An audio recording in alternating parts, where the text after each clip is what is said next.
अस्मत्परम गुरुभ्यो नमः। अस्मत्सर्वगुरुभ्यो नमः। श्रीमते रामानुजाय नमः। वानाद्रियोगिपदपङ्कजसक्तचित्तं वैकुण्ठदेशिकपदाम्बुजभृङ्गराजं श्रीवेङ्कटेशचरणाम्बुजचञ्चरीकं श्रीमत्सुदर्शनगुरुं शरणं प्रपद्ये। वानाद्रियोगिपदपङ्कजसक्तसीता रामार्यदेशिकपदाम्बुजभृङ्गराजं श्रीगर्गवंशकलशोदधिपूर्णचन्द्रं वैकुण्ठदेशिकमहं शरणं प्रपद्ये। वानाद्रियोगिपदपङ्कजसक्तराधा कृष्णाख्यदेशिकगुरोश्चरणाब्जभृङ्गम् श्रीवेङ्कटेशपदमानसहंससीता रामार्यदेशिकमहं शरणं प्रपद्ये।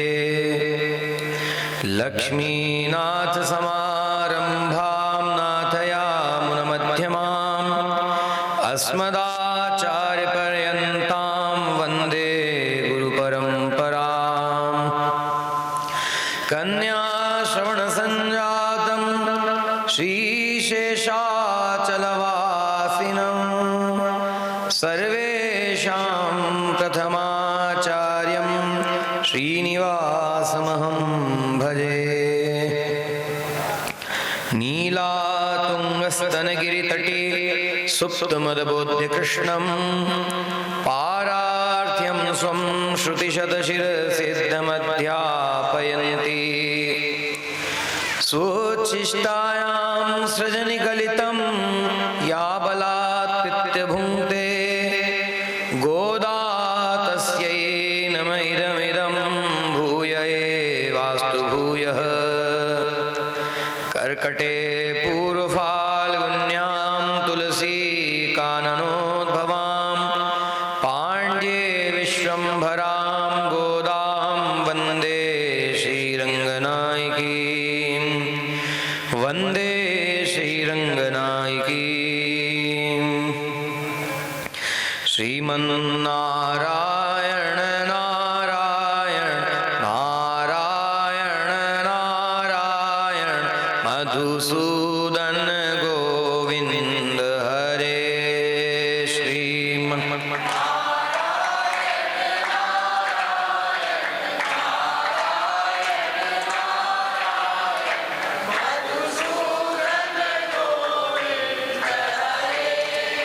श्रीमद् रामानुज रामानुज रामानुज रामानुज जयति यतिराज गुरो। श्रीमद्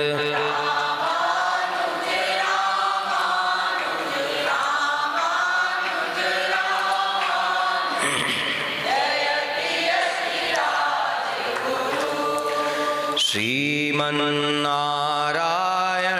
नारायण नारायण नारायण मधुसूदन गोविंद हरे।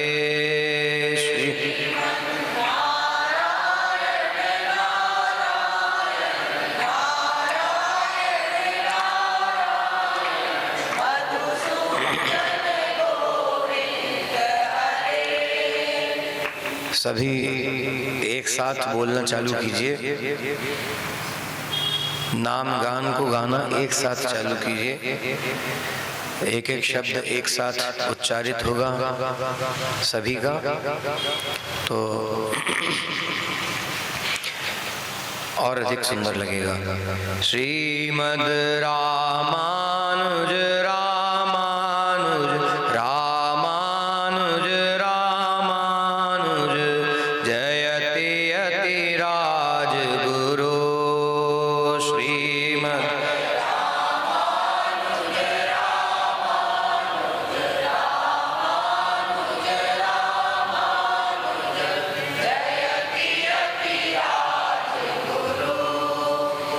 ऐसा लग रहा है ठंडी बढ़ गई है। आप लोग ठीक से बोल भी नहीं पा रहे, इतनी ज़्यादा तो नहीं बढ़ी है। इससे ज़्यादा ठंडी में आप लोग धनुर्मास उत्सव खूब जोरों से धूमधाम से करते रहते हैं। चलिए फिर से एक बार, श्रीमन नारायण नारायण नारायण नारायण मधुसूदन गोविंद हरे। श्रीमन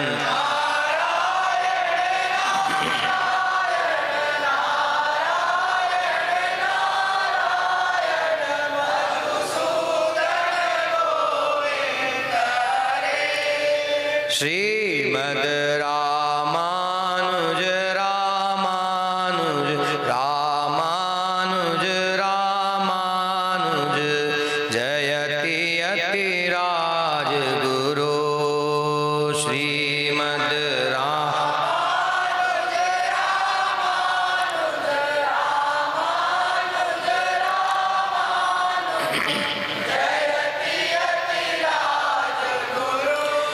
श्रीमन नारायण भगवान की, श्री भाष्यकार श्री राम स्वामी जी महाराज की, श्री आचार्य जी महाराज की, श्री स्वामी जी महाराज की, श्री भागवत गोष्ठी की, श्री गोदा रंगनाथ भगवान की, श्री गोदा महारानी की। भज मन विष्णु चेत दुहिता को, भज मन विष्णु चेत, भज मन विष्णु चेत दुहिता को, भज मन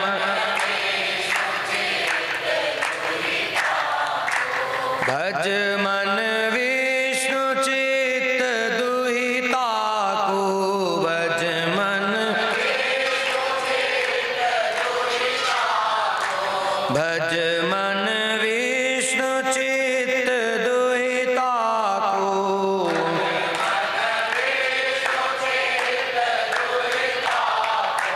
भज मन विष्णु चित्त दुहिता को, भज मन विष्णु भज मन विष्णु चित्त दुहिता को, भज मन विष्णु चित्त तुलसी बनते प्रगट भई हो, तुलसी बनते प्रगट, तुलसी बनते प्रगट भई हो,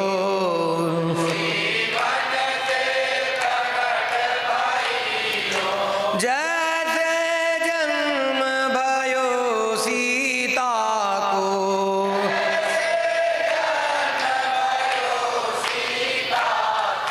भज मन विष्णु चित्त दुहिता को, भज मन विष्णु चित्त, भज मन विष्णु चित्त दुहिता को, भज मन हरिहित निर्मित पितु जय माला, हरिहित हरिहित निर्मित पितु जय माला,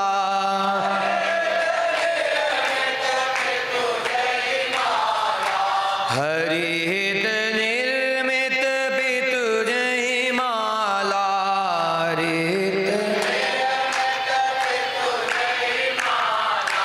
ताहि अर्पण करति निज गाला,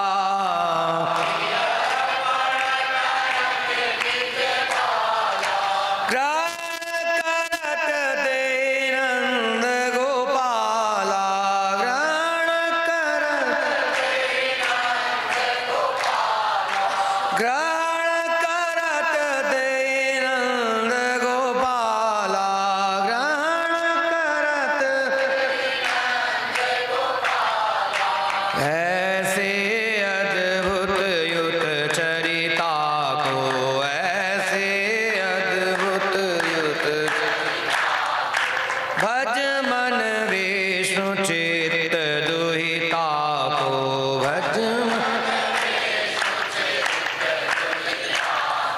भज मन विष्णु चित्त दुहिता को, भज मन विष्णु रतन जड़ित सिंहासन राजति,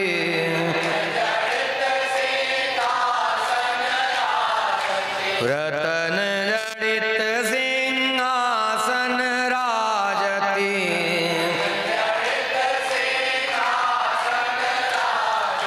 धराऊ ध्यान श्रीरंग सहिता को,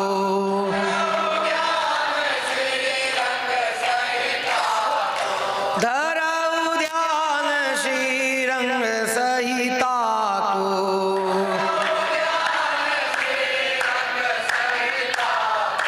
भज मन विष्णु चित्त दुहिता को, भज मन विष्णु चित्त भज मन विष्णु चित्त दुहिता को,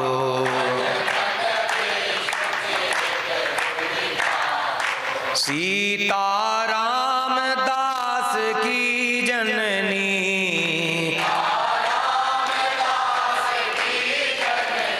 सीता राम दास की जननी,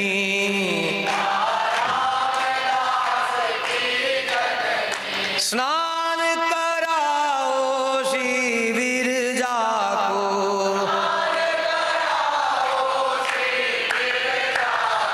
सीता राम दास की जननी,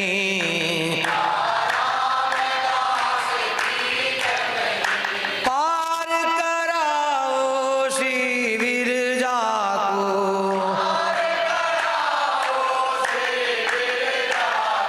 भज मन विष्णु चित्त दुहिता को, भज मन विष्णु चित्त दुहिता को, भज मन विष्णु चित्त दुहिता को, भज मन विष्णु चित्त दुहिता को, भज मन विष्णु चित्त दुहिता को, भज मन विष्णु चित्त दुहिता को, भज मन विष्णु चित्त दुहिता को, भज मन विष्णु चित्त, भज मन विष्णु चित्त दुहिता को, भज मन विष्णु चित्त दुहिता को, भज मन विष्णु चित्त दुहिता को।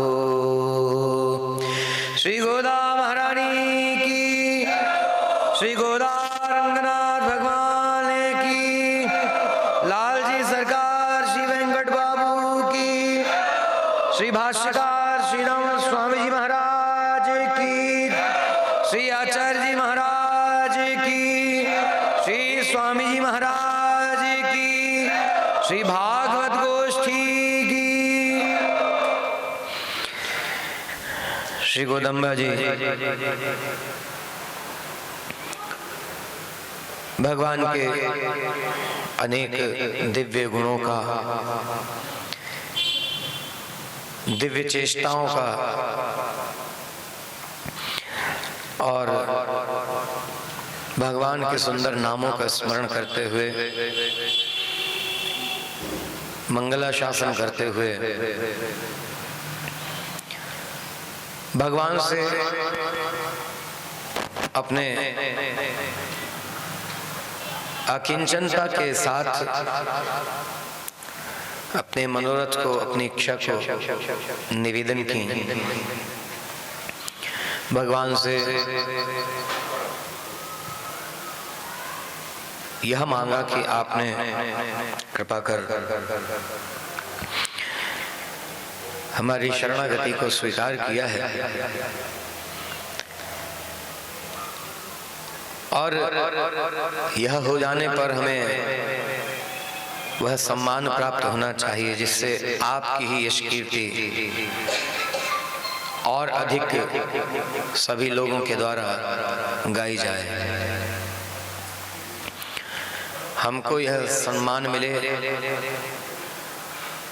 तो लोक में यह बात प्रसिद्ध हो जाए, प्रचलित हो जाए कि आपने समस्त चेष्टितों को, अपनी चेष्टाओं को जीवात्माओं के लिए ही किया करते हैं, हमारे मंगल के लिए, हमारे कल्याण के लिए ही किया करते हैं। और इसको जान करके अन्य सब लोग आपकी शरण में आकर के आपकी शरणागति का परम लाभ आपकी प्राप्ति कर सकें। भगवान ने इस बात को कहा, ठीक है आप जो मांग रही हैं ये बड़ा अच्छा है, शंख, वितान, भेरी,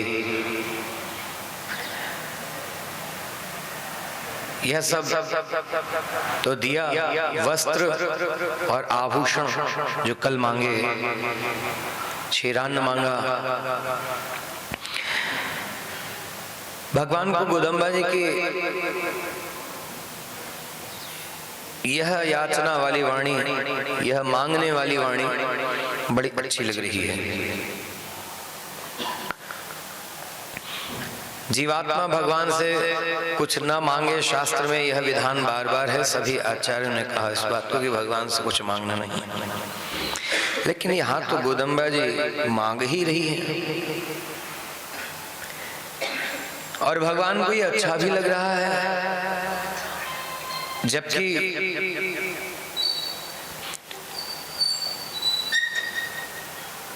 अन्य प्रसंगों में कहा गया कि भगवान को हम जीवों के द्वारा कुछ मांगना अच्छा नहीं लगता है, सब जगह यह कहा गया है। इसलिए कहा निष्काम सेवा करो, निष्काम गान गाओ भगवान का, निष्काम सब कुछ करो भगवान के लिए, निष्काम करो, कोई कामना, कोई इच्छा लेकर के मत करो। तो गोदम्बा जी ने कहा ये हम आपसे, आपको ही तो मांग रही हैं और इसको मांगने में कोई हानि नहीं है। द्वैमंत्र का जो अर्थ है, द्वैमंत्र में जो मांगा गया है हम भी वही आपसे मांग रही हैं। इसलिए आप इस तरह हमारे गुणों को और हम इस लायक हैं या नहीं इस बात को मत देखिए, इस तरफ ध्यान मत दीजिए। भगवान ने कहा फिर भी अपना पुरुषार्थ तो बताइए, आपने ऐसा क्या किया है जिससे आपको ये सब दे दिया जाए? क्योंकि किसी को कुछ बिना किए यदि मिल जाता है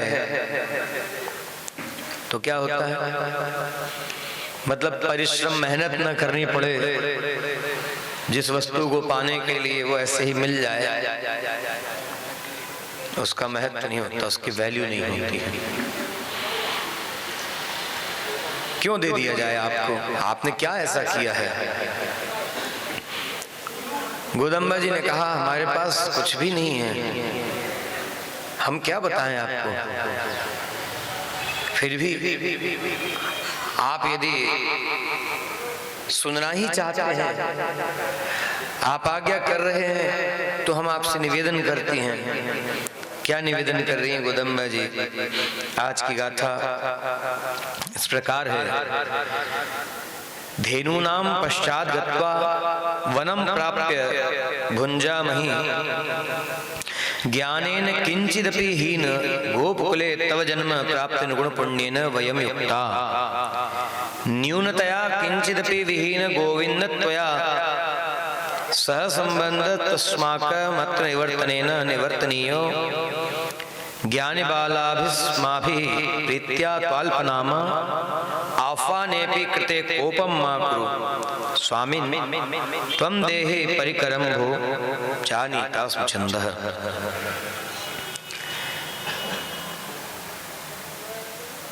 हमारा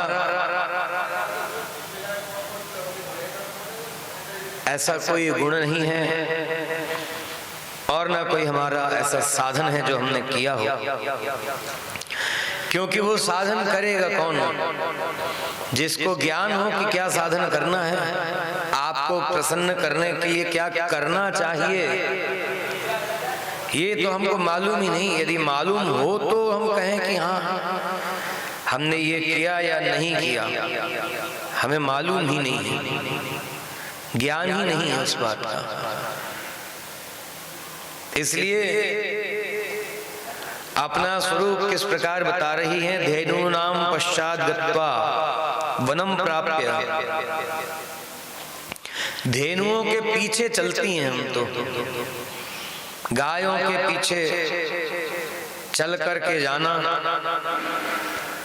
वन में चली जाती हैं, गायों के पीछे पीछे चल करके जाती हैं। जो ज्ञानी हो वो आगे चले, हमें कोई ज्ञान ही नहीं। तो यह जो बात कही गई आचार्यों से हम लोग सुनते हैं कि गोपों के गुरु गाय बैल हुआ करते हैं। ये इस कारण से कहा गया है, गाय जिधर को चलती, गाय जिधर को चलती, गोप ग्वाले ये ग्वालिनियां उनके पीछे पीछे उधर ही को चले जाते और चलते चलते वो वन में पहुंच जाती, जहाँ घास चरने की जगह है, जो स्थान है वहां पहुंच जाती, घास अपना चरने लगती।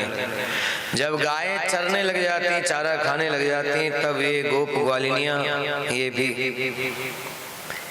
भी तब भोजन करते हैं।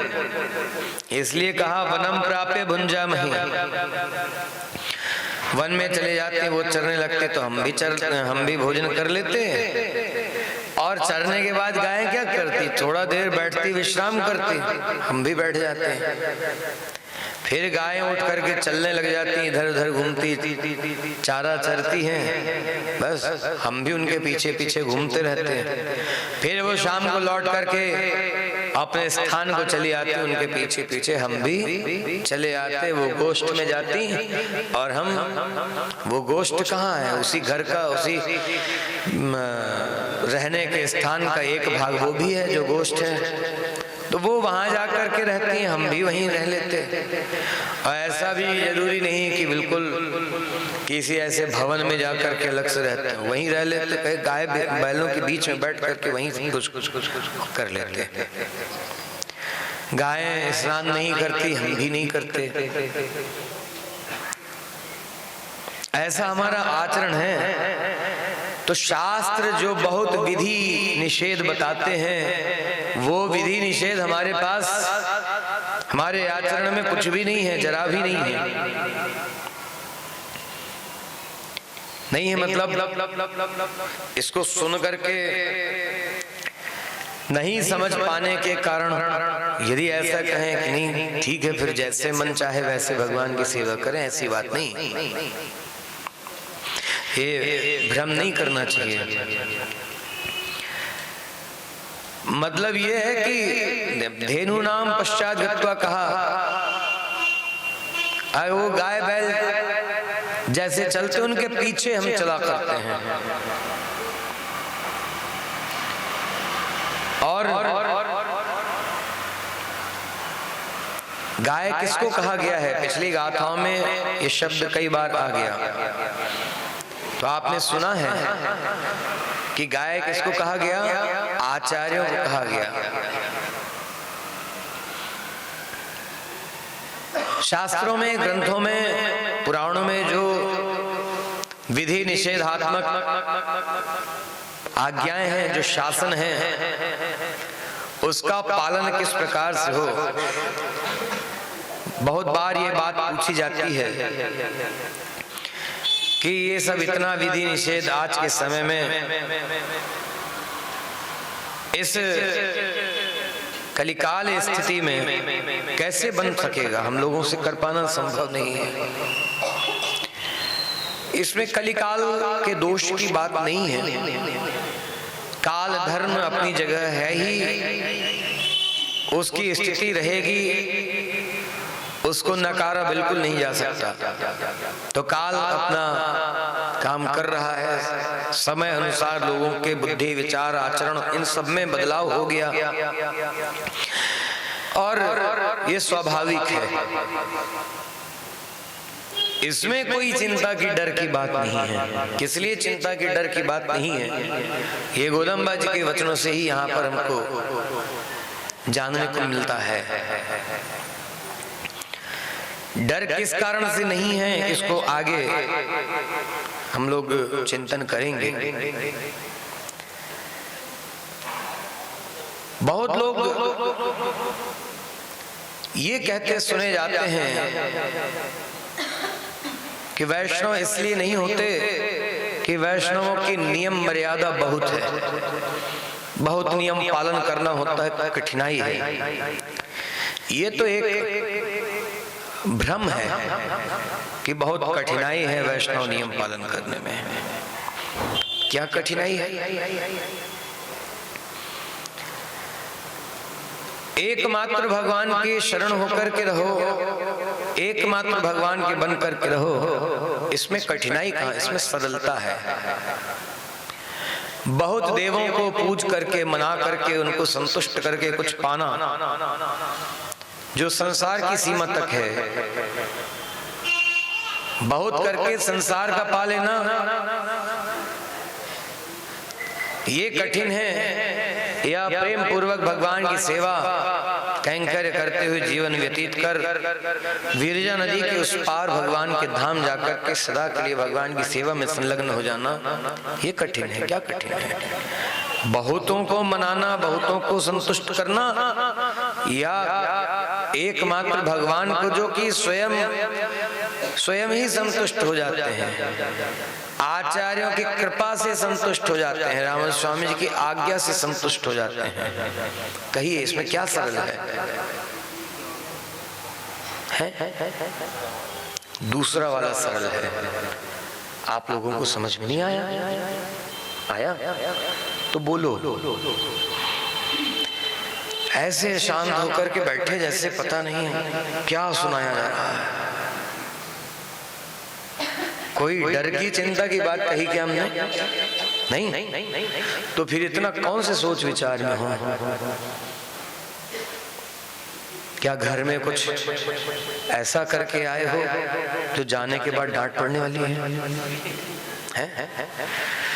नहीं, कोई काम बिगाड़ आए हो, साफ सफाई नहीं किए हो, कुछ ऐसा कर आए हो तब तो डांट पड़े।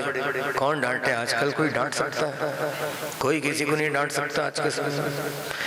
जहाँ किसी ने डांटने की कोशिश की तो गड़बड़ हो जा रही है। ये उचित थोड़ी है। और प्रेम भाव वाला संबंध है, भागवत का स्मरण है कि हाँ भागवत है, तो फिर कोई चिंता की बात नहीं। फिर कोई गलती हो भी गई तो क्षमा किया जाना योग्य है, बिल्कुल क्षमा होना चाहिए। तो इसलिए इसकी चिंता मत करिए। कोई भूल हो भी गई है घर में तो जाके ठीक है, फिर सुधार दीजिएगा, उसमें क्या है। लेकिन यहाँ प्रवचन के लिए बैठे तो जरा उत्तर देने के लिए बैठिए। ये पूछा जाएगा तो उत्तर देंगे हैं? अभी भी सोचना पड़ रहा है। गजब हो गया।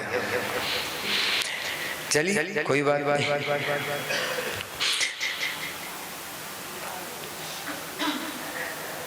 ठीक है, ये कहा जा सकता है ये सब गोदम्बा जी की पार्टी वाले हैं, ना कुछ कहना ना सुनना। आचार्य आज्ञा है बहुत कहना बहुत सुनना, बहुत मत अवलोकना। सुनो सबकी बात सुनो, सारे मत जाना। यदि वही अरे यहाँ बैठे हो शांत, बाकी क्या क्या करते हो सबको मालूम है। यहाँ से उठने के बाद तो पता नहीं कहाँ कहाँ की बातें लेके आ जाएंगे जो कहीं सुनने को नहीं मिलेगी।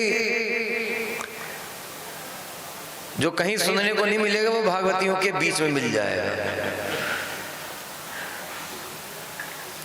न्यूज़ चैनल वालों के पास माल मसाला कम है, आप लोगों के पास ज्यादा रहता। देखो आप चुप रहोगे तो हमें ज्यादा बोलना पड़ेगा, और वो ज्यादा बोलना ये है कि आप लोगों की आवाज ऊपर कमरे तक आती रहती है।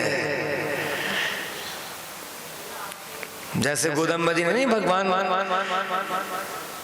का नाम कीर्तन करने के लिए गोपियों को जगा है, तो कहा प्रातः काल हो गया है, तो अंदर वाली गोपी कहने लगी नहीं हुआ प्रातः काल। आप प्रमाण बताओ। आप प्रमाण में हम लक्षण बताते हैं, प्रभात होने का लक्षण क्या है? तो चिड़िया चहक रही है ये चिड़ियों का आपस में चहकना, कलरव करना, इस तरह से आवाज आप लोगों के ऊपर कमरे में पहुंचती रहती है, ठीक है। हाँ, अभी आप लोग बाल हो ऐसा लग रहा था कम पा रहे थे, बातों को ज्यादा चबा रहे थे। क्यों भाई, ऐसी था ना। श्रीमन्नारायण भगवान की। अभी भी नहीं आ रही आवाज। आस्थान की बैठे, हमें तो बोल नहीं। चल कोई बात नहीं भैया, हमें हार मान लेते हैं। बात को समझिए और समझ करके उत्तर दीजिए। गोदम्बा जी देखिए, ये इसलिए कहा जा रहा है कि भगवान की सेवा करना हमारा, यही तो हमारे लिए एकमात्र शेष है। और क्या रह गया जीवन में? बाकी जीवन में जो किसी की भी चाहना है, ये अनादिकाल से है और अनंत काल तक ऐसे ही रहेगी ये चाहना। ये कभी कम नहीं होने वाली, किसी बात की फिक्र कम नहीं होने वाली है। हम दूर करने की कोशिश करेंगे किसी फिक्र को, किसी चिंता को, तो दूर नहीं होगी। जो भगवान की तरफ चले तो सारी चिंता, सारी फिक्र जाती रहेगी, अपने आप जाती रहेगी। और भगवान का इस तरह का प्रश्नोत्तर करना गोदम्बा जी से, उनकी सखियों से, ये क्या है? ये उसी फिक्र को दूर कर देना है। भगवान इसलिए इतनी वार्तालाप कर रहे हैं और ये पूछ रहे हैं कि क्या साधन आपने किया है, क्या आपका पुरुषार्थ है जिससे आपको ये सब दे दिया जाए जो आप मांग रही हैं। क्या आपको वस्त्र चाहिए, अलंकार चाहिए, सम्मान होना चाहिए, ये सब क्यों दे दिया जाए? कह रहे हमारे पास कुछ है ही नहीं, ज्ञान ही नहीं है हमारे पास। ज्ञान हो तो कुछ करें, मालूम हो, जानते हो तो कुछ करें, नहीं है हमारे पास तो हमने कुछ नहीं किया।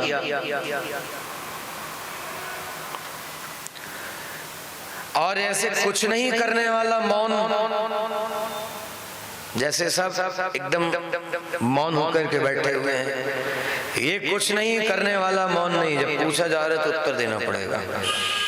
भगवान ने पूछा तो गोदम्बा जी उत्तर दे रही है। अपने अकिंचनता को, अपने अनन्य गति को बता रही है। तो धेनु कौन है, इसके लिए इतनी बात कही कि पिछली गाथाओं में सुना धेनु किसको कहा गया, गाय किसको कहा गया है। सब शास्त्रों में जो कुछ समझाया गया है, जो कुछ वर्णन किया गया है, उन सब का अध्ययन करके, उन सब का अनुभव करके आचार्यों ने हमको दुग्ध रूपी, अमृत रूपी भगवान की यह शरणागति प्रदान की है कि हे जीव, तुम भगवान के शरणागत हो जाओ। अब भगवान तुम्हें अपनाएंगे। शरणागत हो गए कि आप हमें अपना लीजिए तो भगवान अपना लेंगे। और फिर यह साधन, यह शरणागति साधन कैसा है? यह सिद्ध साधन है। बाकी सारे साधनों को सिद्ध करना पड़ेगा, एक एक के लिए अलग अलग, मतलब प्रत्येक जीवात्मा को उस साधन को सिद्ध करना ही पड़ेगा। और शरणागति रूपी साधन, इसको सिद्ध करने की जरूरत नहीं है, ये स्वयं सिद्ध साधन ही है। और ऐसा नहीं कि एक एक के लिए अलग अलग, सबके लिए एक समान। जो मुक्ति के लिए शरणागति करता उसको मुक्ति मिल जाती, जो कैंकर के लिए शरणागति करता उसको कैंकर मिल जाता, जो दर्शन के लिए शरणागति करता उसको दर्शन मिल जाता है। ये पूर्ण शरणागति का रूप ही है। पिछली गाथाओं में जितना जो कुछ भी गाया गया वो पूर्ण शरणागति का स्वरूप ही है। तो हमारे आचार्यों ने जो किया वही हम कर रही हैं। आपसे आपकी सेवा को, आपके कैंकर को मांग रही है। और रही बात की यह क्यों देंगे आप, तो सर्वथा हीन जो गोकुल है उसमें आपने स्वयं जन्म लिया है, हमको भी उसी में जन्म दिया। यह संबंध ही सबसे बड़ा संबंध है। किसमें जन्म लिया ये कहा गया है। भगवत चरणाश्रित वैष्णव जो है अष्टाक्षर मंत्र में जन्म लेता है। आचार्य से अष्टाक्षर मंत्र को जब प्राप्त किया तो इसका दूसरा जन्म हुआ। माँ के गर्भ से तो वह प्रथम जन्म है शारीरिक रूप से, लेकिन वह आत्मा जो इस शरीर में स्थित है वो उस आत्मा का भगवान की प्राप्ति के लिए जो कुछ करने की जरूरत है उसमें प्रविष्ट होना, उसके लिए उद्यत होना, यह दूसरा जन्म है। तो अष्टाक्षर मंत्र में जन्म हुआ, इसलिए वैष्णव भी द्विजाति कहा जाता है। ध्यान से सुनिएगा।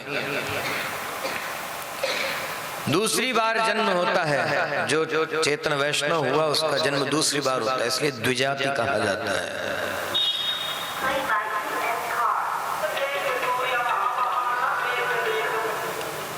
यह दूसरा वाला जन्म,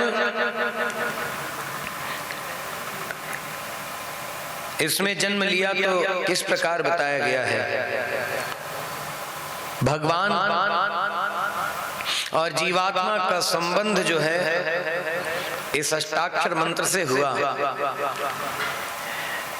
कहा इस अष्टाक्षर मंत्र के प्रणव पद में आप भी तो स्थित हैं। भगवान है ना, प्रणव में ओमकार में 3 अक्षर है, अ, उ और म। तो जीवात्मा को बताने वाला अक्षर कौन सा है? मां है। तो ये तो स्वस्वरूप का बोधक है। और इसी स्वस्वरूप को दूसरे पद में और विस्तार से कहा गया है, जिसको हम कहते हैं नमो, ओम नमो।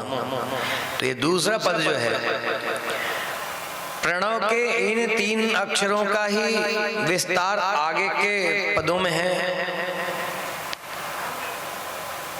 तो जीवात्मा का स्वरूप, जीवात्मा का बोधक अक्षर मां है। ये नमो पद में न अर्थात नहीं, अर्थात मैं, मतलब जीवात्मा, यह कुछ भी नहीं, स्वतंत्र रूप से कुछ नहीं है। तो फिर क्या है? नारायणाय, ये भगवान की दासता का बोधक है, नारायणाय पद। तो ठीक है, प्रणव में जो तीसरा अक्षर है मां, ये तो उसकी बात हुई, लेकिन प्रथम अक्षर तो आ है, तो उसी में तो आप भी स्थित हैं। इस कुल में आपने जन्म ग्रहण किया है और इसी कुल में हमको भी जन्म मिला है। किसने कराया यह संबंध? इसी कुल में जन्म आपका, इसी कुल में जन्म हमारा, ये आचार्य के द्वारा है। अतः हमारा और आपका संबंध जो है इस प्रकार से है। अब इसी अष्टाक्षर मंत्र के प्रथम पद से भगवान से दूसरा वाला संबंध भी कह दिया गोदम्बा जी ने। वो दूसरा वाला संबंध क्या है? किस तरह हमें भगवान का सेवक होना चाहिए, इसको बताने के लिए इसी प्रणव में इसी ओमकार में दूसरे अक्षर से अम्मा जी को, श्री जी को, लक्ष्मी जी को बताया जाता है कि भगवान से जिस तरह अम्मा जी का संबंध है, वो अक्षर जो है किस तरह का है। इसलिए तो लक्ष्मी जी हमारी आचार्य हैं और इसलिए हमारा संप्रदाय श्री संप्रदाय कहा जाता है। ये कहीं कहीं कुछ लोगों को भ्रम है और कहा करते हैं कि श्री संप्रदाय रामानुज संप्रदाय नहीं, ऐसा कहने लगते हैं। ये उनका भ्रम मात्र है। जो ये कहते हैं वो स्वयं श्री संप्रदाय निश्चित हैं और श्री संप्रदाय की एक और भाग है, ये कह सकते हैं। अलग हम तो नहीं मानते, श्री संप्रदाय वाले हम तो अलग नहीं मानते, लेकिन वो लोग अपने को अलग मानते हैं तो कहते हैं रामानुज संप्रदाय वाले श्री संप्रदाय के नहीं है, इनका संप्रदाय श्री संप्रदाय नहीं है। तो ये अलग करने का, विघटन करने का काम जो लोग कर रहे हैं वो करते रहे। मंत्र के अर्थ में मिलान कीजिए कि मंत्र के अर्थ में हम कहाँ स्थित हैं। मंत्र के अर्थ में भगवान कहाँ स्थित हैं, मंत्र के अर्थ में सीता जी कहाँ स्थित हैं। मंत्र में मिलान करना चाहिए तो फिर इस सिद्धांत से समझ में आ जाएगा कि श्री संप्रदाय का सिद्धांत जो है रामानुज संप्रदाय वही तो है और क्या है। चलिए, ये तो लोगों के अपने मनोभाव की और परस्पर एक दूसरे को कुछ कहने, कुछ सुनने की बातें हैं। इससे क्या लाभ होगा? इससे लाभ कुछ नहीं है। लाभ तो इससे है कि हम भगवान के दास हैं, भगवान हमारे स्वामी हैं, स्वस्वामी संबंध। लाभ तो इससे है कि हम जीवात्मा भार्या हैं और भगवान हमारे भर्ता हैं, ये भर्ते भार्या संबंध। यही वाला संबंध गोदम्बा जी ज्ञापित कर रही हैं वहां पर, भगवान से कह रही हैं कि ये जो संबंध है भर्तृ भार्या का, आप भर्ता हैं, हम भार्या हैं, ये संबंध तोड़ा जा सकने वाला संबंध नहीं। आप किस तरह हमको त्यागेंगे? अब ये नहीं हो सकता। क्यों? आचार्य चरण ने कृपा की है। तो जिस तरह अनंतालवान स्वामी जी ने कह दिया था भगवान वेंकटेश को, भगवान ने कहा इस वेंकटाचल से आपको बाहर कर देंगे हम, क्योंकि हमने जब बुलाया तब आप आए नहीं। तो अनंतालवान स्वामी जी ने कहा कि आचार्य चरण ने यहाँ रह करके आपका यह कहकर करने की आज्ञा दी है और आपको भी यहाँ प्रतिष्ठापित आचार्य चरण नहीं किया है, मतलब श्री राम स्वामी जी ने किया है। तो उनके संबंध से ही आप यहाँ हैं, उनके संबंध से ही दास यहाँ हैं, तो फिर ये कैसे हो सकेगा? ये नहीं हो सकता। इसको सुनकर के भगवान वेंकटेश खूब प्रसन्न हो गए। नहीं, फिर अनंतालवान स्वामी जी को बाहर थोड़ी निकाल दिया। ये तो आचार्य वैभव को सुनने की इच्छा से भगवान ने कह दिया था। ऐसे ही इस संबंध महत्व को, इस संबंध विशेषता को सुनने के लिए ही भगवान से हमारे संबंध में जो मधुर भाव है, जो प्रेम है, उसको भगवान हमसे चाहते हैं और वो मन में, वचन में, कर्म में एक समान होना चाहिए, यह चाहते हैं भगवान हमसे। हर एक जीवात्मा से, हर एक शरणागत चेतन से ये चाहते हैं। इसलिए इस प्रकार गोदम्बा जी से भगवान प्रश्न कर रहे हैं कि आपका पुरुषार्थ क्या है, वो कहिए कि आपको ये सब वस्तुएं दे दी जाएं। तो धेनु नाम पश्चात गत्वा, हमारे आचार्य ने जो कुछ किया, इसी बात को पहले भी कहा था। अनाचरितान न कुर्म। दूसरी गाथा में जब व्रत का नियम निश्चित हो रहा था तब कहा था अनाचरितान न कुर्म। जो हमारे श्रेष्ठ जनों से बड़ों से नहीं किया गया वो हम नहीं करेंगे। याद है? नहीं पढ़ा? नहीं, हम तो इधर पूछ रहे हैं। नहीं पढ़े? नहीं सुने?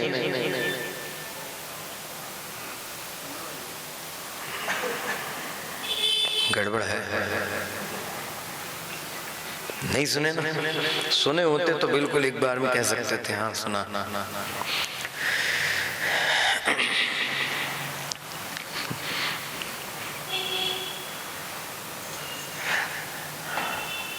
क्या कुछ और सुनने की इच्छा है? बोलिए, कुछ और सुनने की इच्छा है? क्या सुनेंगे?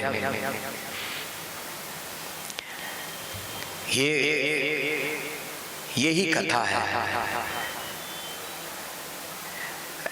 ऐसा समझिए कि ये भगवान की और गोदम्बा जी की कथा है। भगवान कृष्ण की और राधा जी की कथा, सीता जी की और रामचंद्र जी की कथा तो सुनते रहते हैं। गोदम्बा जी ने जो राम अवतार में, जो कृष्ण अवतार में, अन्य अवतारों में जो नहीं हो सका उसको पूर्ण करने के लिए तो ये गोदम्बा जी ने अवतार लिया है। और यहाँ इन संवाद में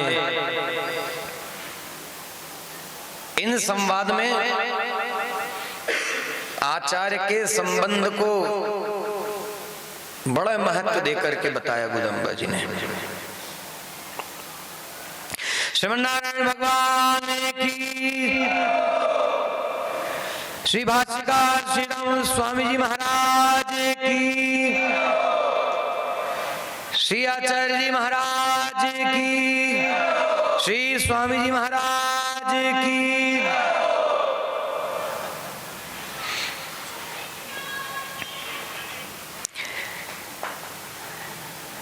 आज की यह गाथा संबंध को ही ज्ञापित करने के लिए है, संबंध को ही बताने के लिए। किससे बताने के लिए?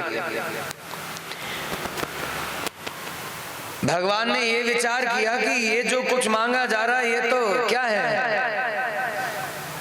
मुक्त भोगावली कहते हैं इसको। क्या कहते हैं? देखो, नया शब्द जहां मिला अब बोलना चालू हो गया। चलो अब ऐसे नए नए शब्दों को सुनाएंगे तो फिर कठिन हो जाएगा। इसको मुक्त भोगावली कहते हैं। मतलब आपने तुरंत रिपीट किया, बर्थ बताइए मुक्त भोगावली क्या है? वस्त्र, आभूषण, कंठ के आभूषण, कर्ण के, कान के आभूषण, हाथ के आभूषण, कमर में करधनी, पैर की नूपुर, बिछिया, अंगूठी आदि सब कुछ ये क्या है? और जो जो अपने अंग पर भगवान के लिए लगाया जाकर अपने अंग को सुशोभित किया जा सकता है, यह सब मुक्त भोगावली है। मतलब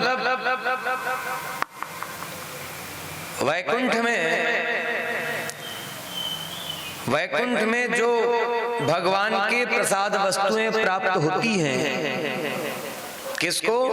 मुक्तात्मा को। जो यहाँ से संसार से निकल करके अर्चिरादि मार्ग से चल करके भगवान के धाम वैकुंठ में पहुंचा तो वहां विरजा नदी स्नान करके अमानव कर स्पर्श करके उस शरीर को भी छोड़ वैकुंठ वाले दिव्य शरीर को पा करके जब वैकुंठ में प्रविष्ट होता है तो भगवान के प्रसाद वस्त्र अलंकार अंगराग लेप आदि है सब उस मुक्तात्मा को, उसकी मुक्त संज्ञा होगी, उसका नाम मुक्त हो गया। कितने प्रकार के जीव हैं?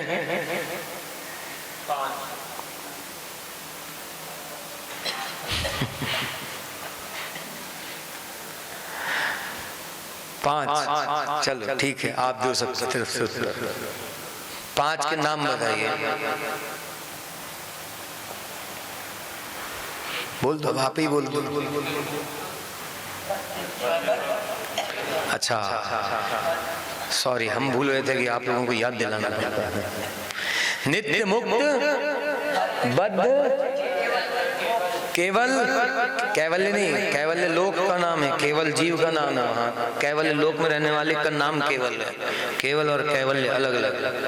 तो नित्य मुक्त बद्ध केवल और मुमुक्षु, आप लोग कौन हैं? मुमुक्षु, मुमुक्षु हैं।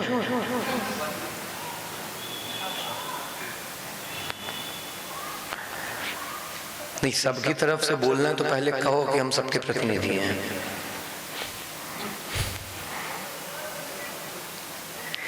बाकी सब चुप बैठे हुए हैं। मुमुक्षु हैं आप लोग? मुमुक्षु हैं पक्का? ठीक, मुमुक्षु। ये तो सही कहा आपने, मुमुक्षु। लेकिन क्या सही में है? और कुछ इच्छा नहीं है? सही सही कहना। भगवान से यदि कुछ और मांगते तो फिर मुमुक्षु नहीं है, फिर बुभुक्षु हो गए। तो नित्य मुक्त बद्ध केवल और मुमुक्षु, हम सब मुमुक्षु हैं। आचार्य कृपा से मोक्ष की इच्छा उत्पन्न हुई है हमारे अंदर, या आचार्य चरण ने, रामन स्वामी जी ने इच्छा उत्पन्न की है। जरा से बच्चे थे, छोटे से, तब नहीं मालूम था, नहीं समझते थे, तब भी शरणागति करा दी।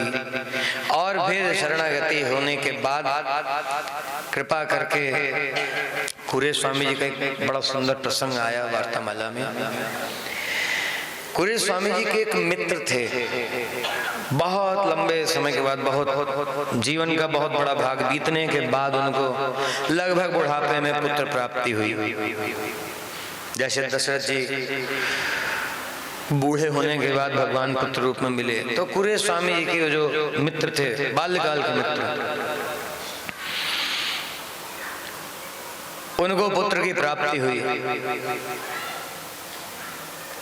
कुरे स्वामी जी ने समाचार सुना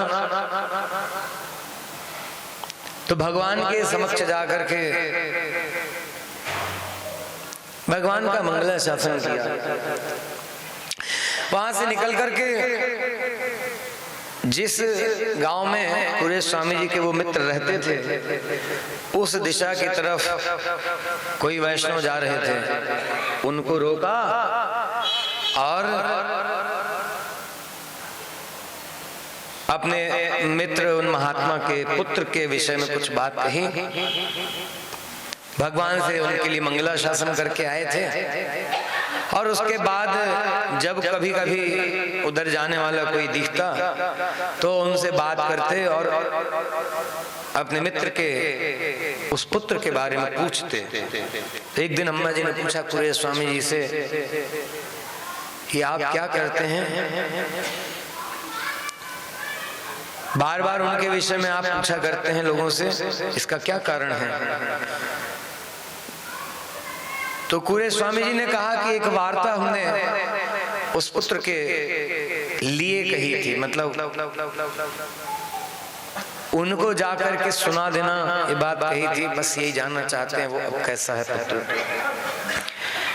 तो ये आचार्यों की यह कृपा। हम जब अबोध थे, अभी भी अबोध ही है, और क्या, किस बात का बोध हो गया? कोई बोध नहीं है, कोई ज्ञान नहीं है।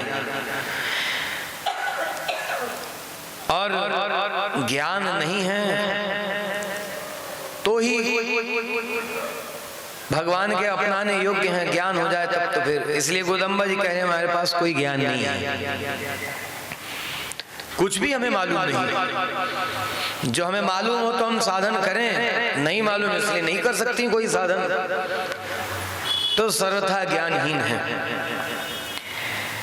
ये जो कृपा है, आचार्य कृपा का यह दृष्टांत ही हम लोगों पर लागू होता है कि आचार्य चरण जहां हैं वहां रहते हुए हम सब आश्रितों की चिंता किया करते हैं, हम सब आश्रितों के ऊपर कृपा किया करते हैं, हम सब आश्रितों के लिए भगवान से कहा करते हैं, भगवान को आज्ञा दिया करते हैं कि सब जीवात्माओं का मंगल आप कीजिए, अपने सब चरणाश्रितों का मंगल कीजिए।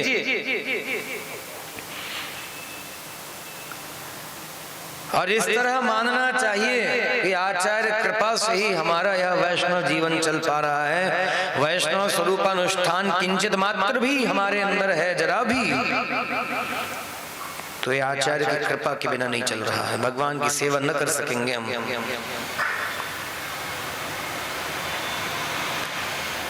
हम तिलक भी धारण कर रहे, अष्टाक्षर अनुसंधान भी कर रहे, गुरु परंपरा अनुसंधान भी कर रहे, तो इसमें आचार्य की कृपा ही कारण है, दूसरा कोई कारण नहीं है। ये बिल्कुल समझ करके हमको ध्यान में रखना चाहिए। और इसलिए केवल कहने की बात नहीं है कि कभी कोई कुशलता पूछे तो कहें आचार्य कृपा से, भगवत कृपा से सब अच्छा है, ये केवल कहने बात की बात नहीं है। इस प्रकार से तो व्यवहार करना चाहिए, उस व्यवहार में मन में भी यही रहना चाहिए। इसी को दृढ़ाध्यवसाय कहते हैं, जो आपको मिलता है कहीं कहीं ग्रंथों में। मतलब हमारा डेली प्रैक्टिस जो है, नित्य दिनचर्या जो हमारी है रोज की, वह कैसी होनी चाहिए, दृढ़ता हो, उसमें पूरा विश्वास हो, ये इसी से बढ़ेगा। इस तरह आचार्य की कृपा को स्वीकार करेंगे तब हमारा दृढ़ाध्यवसाय होगा। गोदम्बा जी में, गोदम्बा जी जो निवेदन कर रहे हैं, तो इनमें तो नित्य ही ऐसा ही है गोदम्बा जी में, लेकिन हमको शिक्षा देने के लिए यहाँ इनका प्राकट्य हुआ, अवतार ली हैं, तो भगवान से इस प्रकार कह रही है।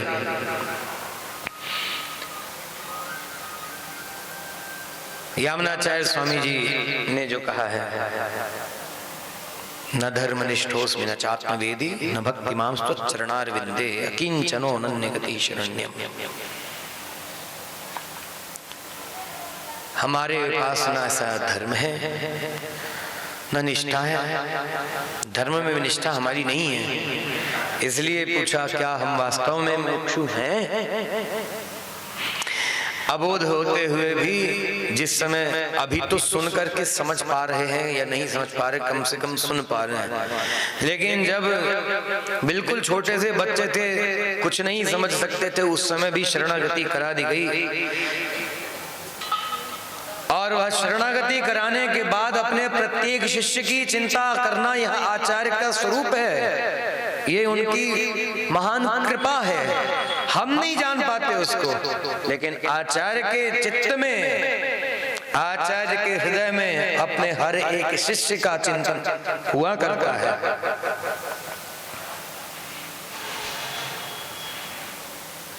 इसलिए ये कभी नहीं सोचना चाहिए, ये मन में कभी नहीं लाना चाहिए कि हमारे ऊपर कृपा नहीं है। सब पर है, सब पर है। हमको हमारे विचार में, हमारे देखने में वो कृपा कमतर कहीं लग सकती है कि हम पर कम कृपा है, उसके ऊपर ज्यादा है, हम पर नहीं है, उस पर है, ये लग सकता है किसी को। वस्तुतः ऐसा है नहीं। वस्तुतः तो ये है कि आचार्य चरण सब पर कृपा ही करते हैं, इसलिए तो उनको कृपा मात्र प्रसन्नाचार्य कहा गया है।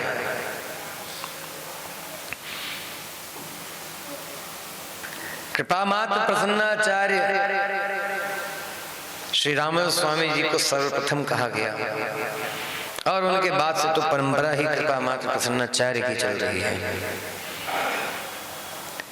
तो ये साधन अनुष्ठान जो भगवान पूछ रहे हैं, ये साधन अनुष्ठान ही तो गोष्ठी पूर्ण स्वामी जी ने पूछा था। ये साधन अनुष्ठान ही तो नहीं हुआ जिस विषय में यामुनाचार्य स्वामी जी को चिंता थी कि जीवात्माओं का उद्धार कैसे होगा। यह साधन अनुष्ठान ही तो न हुआ जिसकी चिंता षटकोप स्वामी जी को थी। तो भविष्यवाणी की कि भविष्य के आचार्य कौन होंगे, रामन स्वामी जी के विषय में की। लेकिन बड़ा लंबा समय बीत गया, बड़ा लंबा समय बीत गया। षटकोप स्वामी जी महाराज के बाद से रामल स्वामी जी के पधारने तक बड़ा लंबा समय बीत गया। बीच में जो जो आचार्य हुए वो सब अनुवृत्ति प्रसन्नाचार्य कहे गए। आज्ञा का सख्त पालन, शास्त्र नियम विधि का सख्त पालन, जैसा कहा बिल्कुल वैसा करते करते करते। इसका मतलब ये नहीं कि हमको आचार्यों की आज्ञा पालन छोड़ देना है, नहीं। तो वे सब आचार्य उतनी विधि पूर्ण करने के बाद, उतना पुरुषार्थ करने के बाद प्रसन्न हुआ करते थे। राम स्वामी जी ने देखा कि ऐसे तो जीवात्मा का कल्याण नहीं होगा। ये कृपा से प्रसन्न हो करके सबको बुला बुला करके उपदेश किए। जो नहीं आए उनके पास जा जा करके उपदेश किए।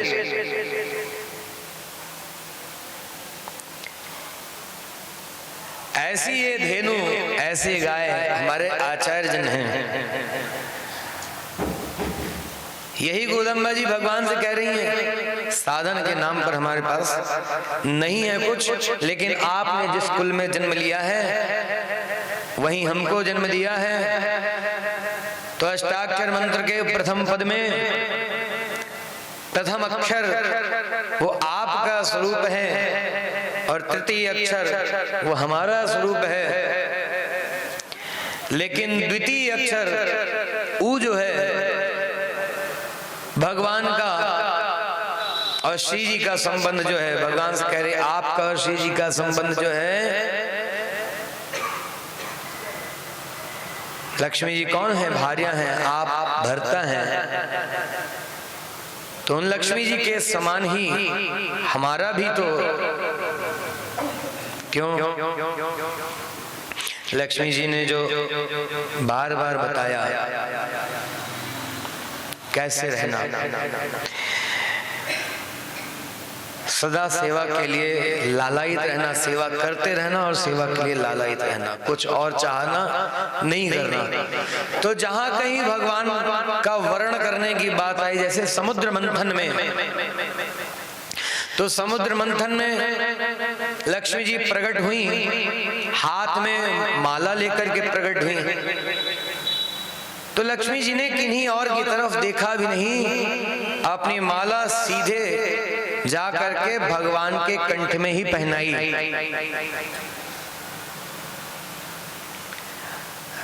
इस तरह का भर्तृभार्या संबंध।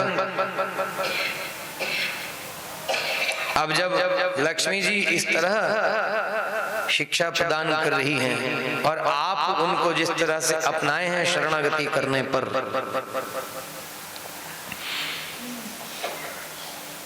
तो ये जो भर्तृभार्या संबंध ये किसी तरह से तोड़ा नहीं जा सकता है। और देखिए भर्तृभार्या संबंध लोक में भी इस पर ध्यान होना चाहिए।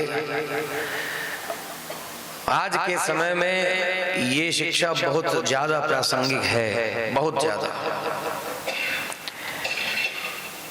पारिवारिक मतभेद, ऊपर नीचे होती बातें, इन सब के कारण संबंध खत्म हो गया ऐसा मान लेते हैं या करने की कोशिश की जाती है। लेकिन जो संबंध वैदिक विधि से, वैदिक रीति से संपन्न किया गया है वह तोड़ा जाना संभव है नहीं। इसलिए हमारे यहाँ शास्त्रों में संबंध जोड़ने की बात तो है, ये संबंध छोड़ने की, टूटने की बात नहीं है, नहीं हो सकता। गोदम्बा जी भगवान से इस प्रकार निवेदन कर रही हैं कि आप क्योंकि भगवान ने कह दिया, जब कोई पुरुषार्थ आपने नहीं किया है, कोई साधन आपने नहीं किया है, तो फिर ये आपको नहीं मांगना चाहिए। तो गोदम्बा जी ने कहा कि ये भर्तृभार्या संबंध है, अब यह थोड़ी छूटेगा, अतः अब आपको यह सब वस्तुएं सामग्री देना ही है, यह सम्मान देना ही है, इसमें कोई किंतु परंतु अब नहीं चलेगा। तब भगवान ने देखा कि ये पूर्ण दृढ़ाध्यवसाय वाली हैं, इनका विश्वास भी पक्का है और विश्वास के साथ साथ आचरण भी वैसे ही पक्का है।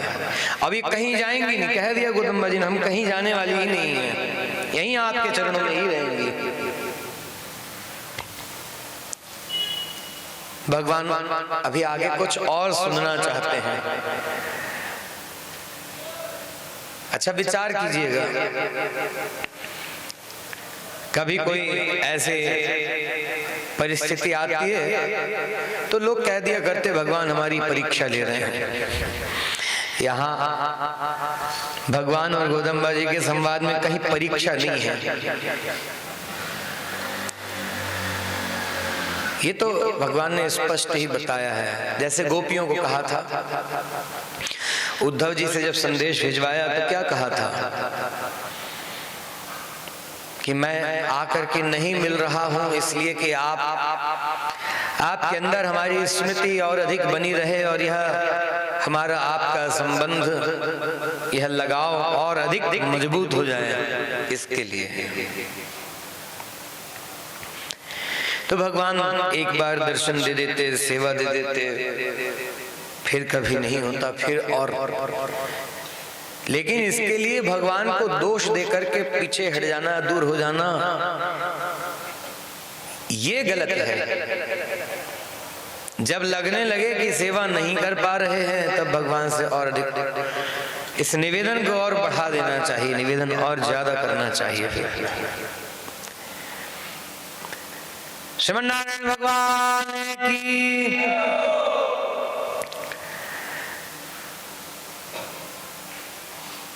तो कहा यह हीन गोकुल में आपने जन्म लिया, हमको जन्म दिया, प्राप्त निर्गुण पुण्येन वयम युक्ता न्यूनतया।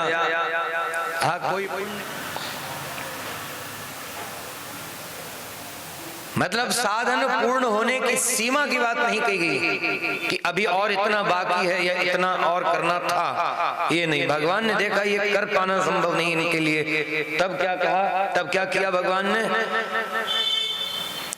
तो वो चाहना मन में उत्पन्न की कि आओ हमारे साथ दही मथवाओ, वो चाहना उत्पन्न की और मुख से कह दिया गोपी ने अपनी उस चाहना को, भगवान आगे दही मथवाने लगे। तो साधना करना ही चाहते हो तो ऐसी लंबी लंबी बड़ी चौड़ी साधना करने के बजाय ये साधना मत करो, फिर साधन मत करके इतना ही करो, शरण में आ जाओ बस। साधन का परित्याग, ये लोग तो बेकार आरोप किया करते हैं कि वैष्णव लोग कुछ करते नहीं, ऐसा नहीं करते, लोग ऐसा बोलते वैसा बोलते नहीं। आप विचार करके देखिए,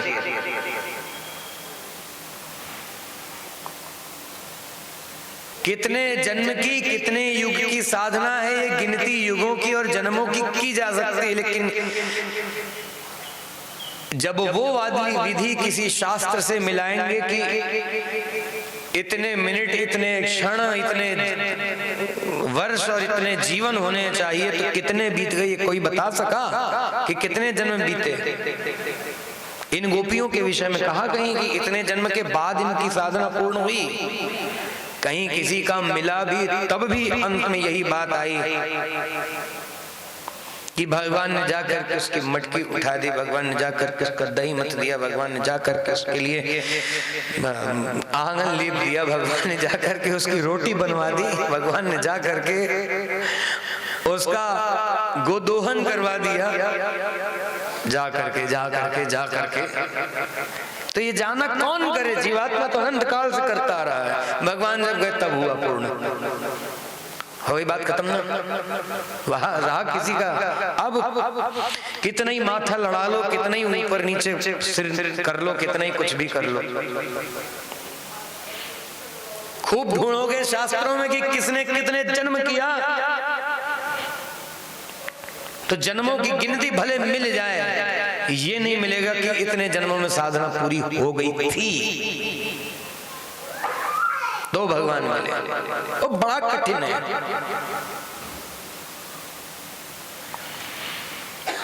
इसलिए कह रहे हैं हमारा किया हुआ नहीं है हमारे पास कुछ, आपका किया जरूर है। ये संबंध जो आपने ही दिया है, जो टूटने वाला नहीं, जो छूटने वाला नहीं, तो बस अब फिर आपको, फिर तो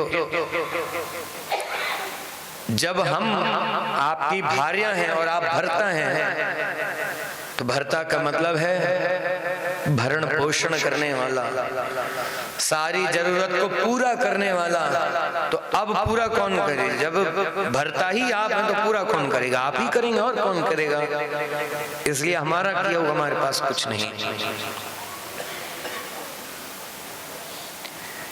आपका किया हुआ है। इसलिए कहा प्राप्त अनुगुण तव जन्म प्राप्त अनुगुण पुण्येन वयम युक्ता। कोई पुण्य सुकृत आदि यदि आपको अपेक्षित ही है तो आपका किया हमारे पास है, उससे संपन्न हम हैं। बाकी हमारे किए हुए से तो सर्वथा शून्य है। किंचिदपि विहीन गोविंद त्वया सह संबंध तस्माक। ये भगवान का गोविंद नाम यहाँ पर कहा गया है। गोविंद नाम लेकर के भगवान को संबोधित किया। क्यों?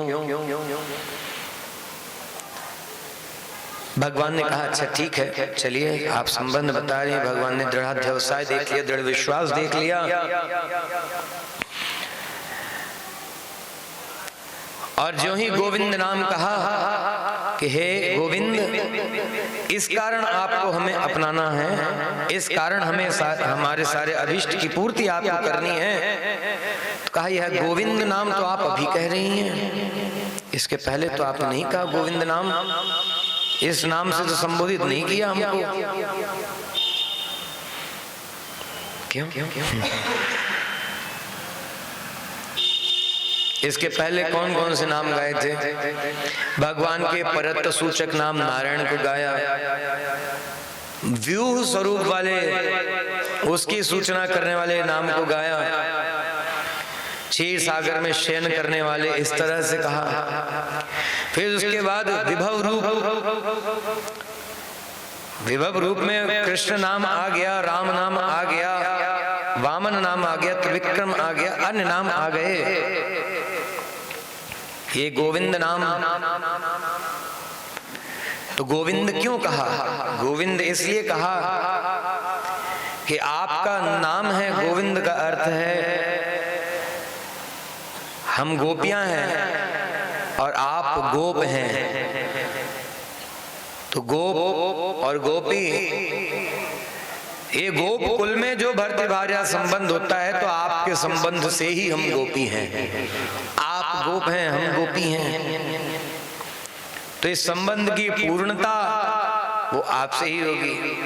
अरे स्त्री का संबंध जिस पुरुष से होता है कन्यादान के बाद, पाणी ग्रहण के बाद, ये तो अब होने लगा है। हमारी बात पर आपत्ति हो सकती है आपको, ये भूल लोग कर रहे हैं। और बहुत सारे लोगों को, अधिकतर लोगों को इस बात की समझ ही नहीं है। अभी ये लोग व्यवहार की बात कर रहे हैं, इस बात की समझ ही लोगों को नहीं है, और अपनी ऐसी भूल में गौरव मानते हैं इस बात का। क्या हो रहा है? जिस पुरुष से विवाह हो गया, अब उसका नाम ही साथ में लिया जाना चाहिए, लिखा जाना चाहिए। तो अब बहनें बेटियां विवाह हो जाने के बाद अपने पिता वाला सरनेम अपने नाम के साथ से नहीं बदल रही हैं।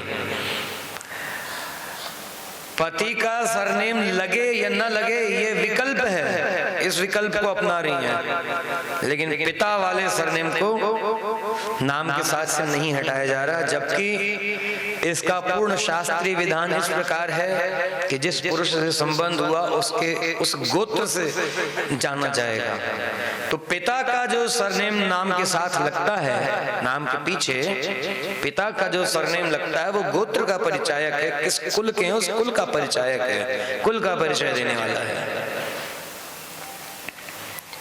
कहेंगे तो इससे फायदा क्या है और नुकसान क्या है? यदि ऐसा कर लेंगे तो फायदा क्या और नहीं करेंगे तो नुकसान क्या है? क्यों? आप जब अपना परिचय किसी को बताते हैं, अब नाम पूरा बता ही नहीं रहा कोई, किसी से पूछा जाए नाम तो नाम कोई पूरा नहीं बताता, न तो वैष्णव संबंध वाला, भगवान से संबंध वाला नाम पूरा बता रहे हैं आजकल, और वो कदाचित वैष्णव घरों में बता भी दे रहे हैं। तो व्यावहारिक नाम जो है, व्यावहारिक नाम पूरा सरनेम के साथ कोई नहीं बता रहा, जबकि उसकी जरूरत है। क्यों? पिता का नाम लेने में कौन सी हानि है? दादा परदादा अपने पूर्वजों का नाम साथ में लेने में कौन सी परेशानी है? ये दूसरे को परिचय देने से पहले अपने लिए जरूरी है। हम नाम अपना किसी को बता रहे हैं तो हमारे स्वयं के लिए जरूरी है। यदि हम अपने पिता, अपने दादा परदादा, अपने कुल पूर्वजों का नाम लेकर के अपने आप को बता रहे हैं किसी को कि हम यह हैं, तो हमारे कुल की मान, हमारे कुल पूर्वजों की प्रतिष्ठा, उनका ज्ञान, उनका सामाजिक स्थान, यह सब ध्यान में रखते हुए हम आचरण व्यवहार किसी के साथ करेंगे ना। क्यों? जैसे कहीं जाते हैं, किसी के यहाँ कोई समारोह, कोई आयोजन है, कोई फंक्शन है, तो उस फंक्शन में अच्छे कपड़े पहन के, घर में जो पहने रहते हैं सोने के समय पहनने वाले कपड़े पहन के थोड़ी पार्टी में जाया जाता है, फंक्शन में जाया जाता है। नहीं, समय तो आ रहा है, करेंगे वो भी थोड़े दिन में मूर्ख लोग। और क्या, घर में देखो आजकल नहाने के बाद भी, स्नान कर लेने के बाद भी नाइट ड्रेस पहन करके लोग घूमते रहते हैं। महामूर्खता है, इसको तो इसी शब्द से बोलना पड़ेगा। अरे थोड़ा अच्छे ढंग से रहो, थोड़ा अच्छे से कपड़े पहन करके रहो।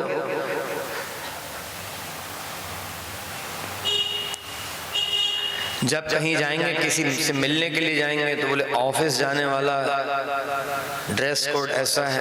अच्छा, चलता है क्या? संडे को जो पहनते वो बाकी दिन में पहनते हैं? बताओ, जॉब प्रोफाइल वाले बता पाएंगे ज्यादा अच्छे से, बिजनेस प्रोफाइल वाले।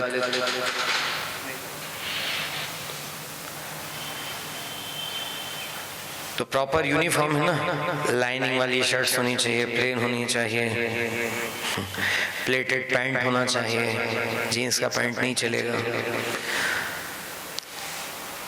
प्रॉपर शूज पहन करके जाना, ऐसा नहीं घर वाली स्लीपर पहन करके चल दी, चलेगा? नहीं नहीं, बोलेंगे अरे प्रोफेशनल आदमी नहीं, इससे बात क्या करना, एक बार में रिजेक्ट हो गए। बोलो, तो वहां पालन हो रहा है। घर में सारी मर्यादा खत्म। क्यों? बोले घर में रह रहे हैं, अपने आप को उतना स्वतंत्र समझ लिया कि घर में रहे तो चाहे कुछ भी करें। तो कैसे रह रहे हैं? फिर चलिए ठीक है, किसी से मिलने के लिए जाते, किसी के पार्टी फंक्शन में गए तो वहाँ अच्छे कपड़े पहन करके जाते, घर वाले कपड़े पहन कर। घर में भी रहो तो कम से कम ठीक है, पार्टी वियर में मत जाओ, घर में रहो पार्टी वियर में, लेकिन कम से कम ठीक से तो रहो।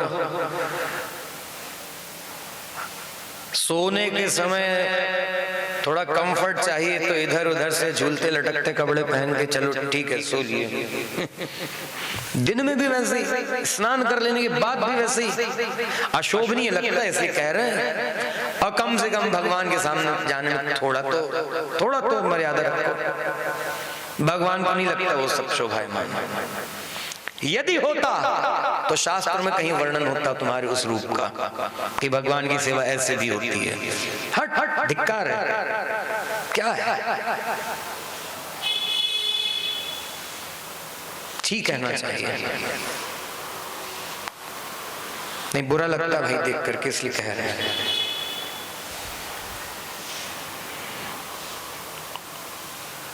अभी आप में से कोई कहेगा ये सब क्या कहने की जरूरत है? अरे आप निर्धारण करोगे हमें क्या कहने की जरूरत है? आपका निर्धारण करने का काम नहीं है, आपका निर्धारण हम करेंगे, ये हमारा अधिकार है। हमारे आचार्य चरण ने हमको अधिकार दिया है और उस अधिकार का प्रयोग हम करेंगे आपके ऊपर। क्या हुआ, कुछ असुविधा है? श्रीमन नारायण भगवान की सरकार का। लौकिक मर्यादा छोड़ रहे हैं तो भगवान से भी मर्यादा नहीं रह रही है, क्योंकि लोक मर्यादा इस शरीर से होगी और संसार में इस शरीर से है, तो भगवान के साथ भी मर्यादा इस शरीर से जो होनी चाहिए वो तभी बन सकेगी।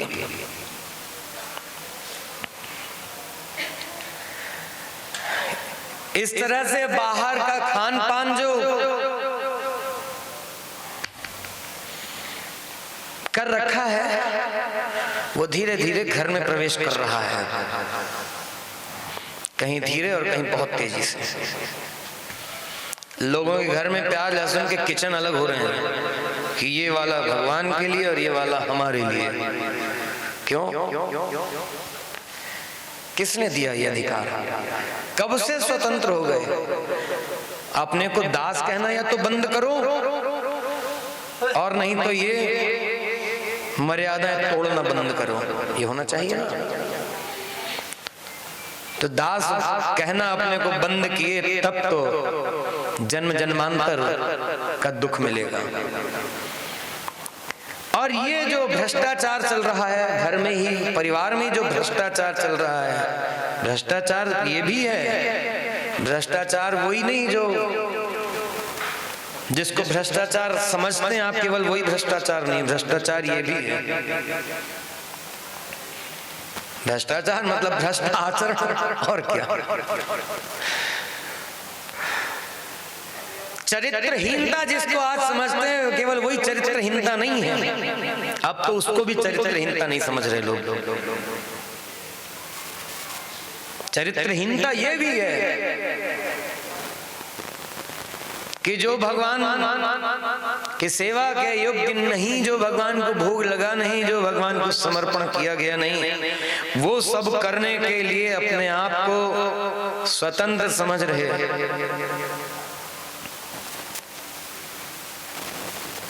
और कोई कोई तो इतने महान हैं कि मादक वस्तुओं का सेवन करते तो तिलक मिटा करके जाते हैं। कोई कोई ऐसे महान भी हैं। संज्ञान में सारी चीजें हैं, मालूम होता है। आप नहीं बताओगे, कोई नहीं बताएगा। गुरुचरण सब बताते हैं, ये कहने की बात नहीं है। लेकिन इतना स्पष्ट इसलिए कहना पड़ रहा है कि इतना स्पष्ट कहे बिना समझ में नहीं आता लोगों को। सोचने समझने की शक्ति इतनी कुंद हो चुकी,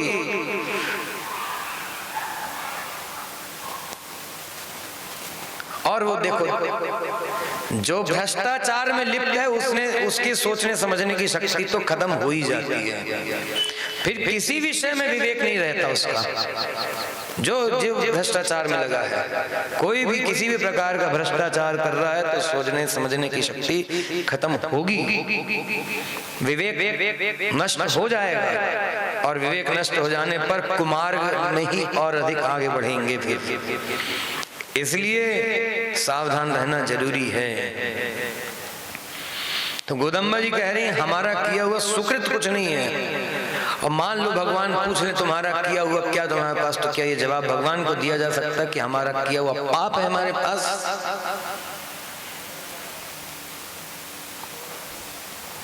कहेंगे हाँ, भगवान को तो अपने पाप को बताया ही जाता, छुपाने की क्या बात है।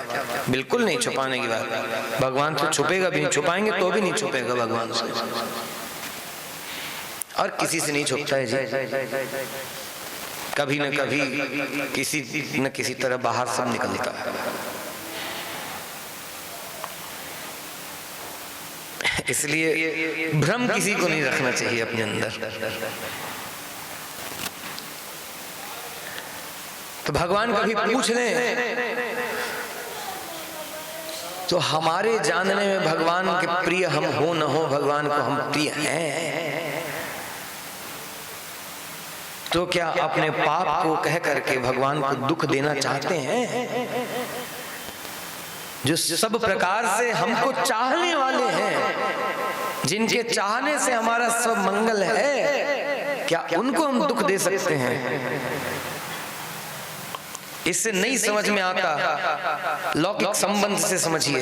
जिसको आप सबसे ज्यादा पसंद करते हो दुनिया में, जिसको सबसे ज्यादा आप चाहते हैं, अपने पिता को, अपने माता को, अपने बेटे को, बेटी को, भाई को, बहन को, परिवार को, मित्र को, और इससे अलग और जिसको आप चाहते हैं सबसे ज्यादा, जिसके लिए परिवार, माता पिता सबको छोड़ देने को तैयार हैं आजकल लोग।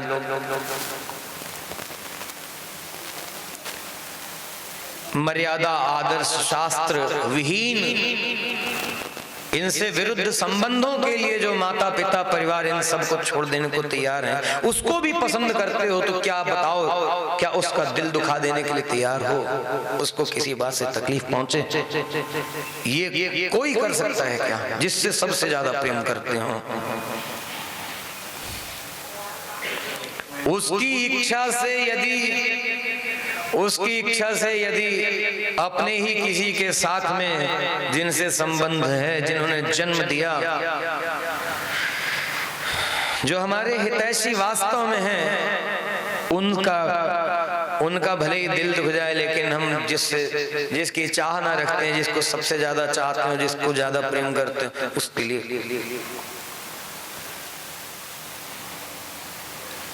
जब ये नहीं तो फिर सच्चे संबंधी भगवान के लिए कैसे किया जा सकता है?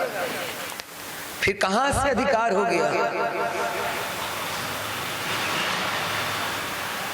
कि घर के अंदर तो ठीक है, थोड़ा मोड़ा आचार व्यवहार चल रहा, बाहर जाकर के पूरा भ्रष्टाचार चलता हो, अनुचित खान पान, अनुचित रहन सहन, अनुचित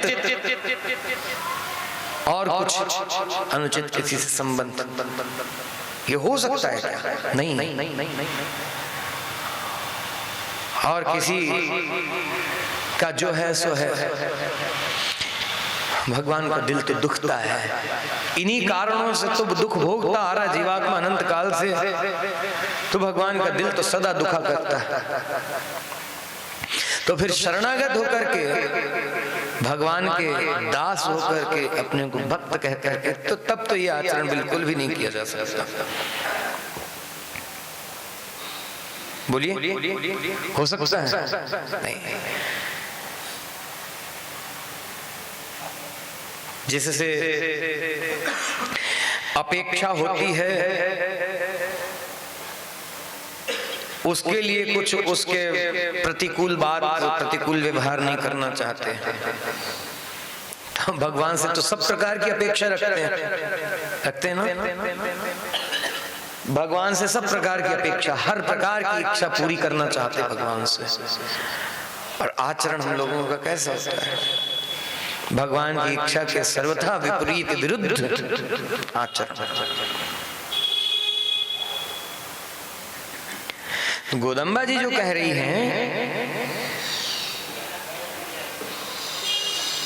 वो तो इसलिए कह रही हैं, हम लोगों के आचरण सुधार के लिए कह रही है। तो भगवान से कह रहे हैं हमारे पास कुछ हमारा किया हुआ नहीं है, आपका किया हुआ है। और गोविंद कहा तो इससे अपने नाम, अपने से संबंध को बताया कि आपका नाम गोपी जन वल्लभ भी है। गोविंद आप इसलिए कहे जाते हैं क्योंकि गोप कुल में आपने जन्म लिया, क्योंकि गौओं का पालन आप करते हैं, क्योंकि गौओं से संबंध, गायों से संबंध रखने वाले हम गोपों का भी, ग्वालिनियों का भी पालन पोषण आप ही करते हैं। इसलिए गोपी जन वल्लभ यह जो आपका नाम है, गोविंद जो आपका नाम है,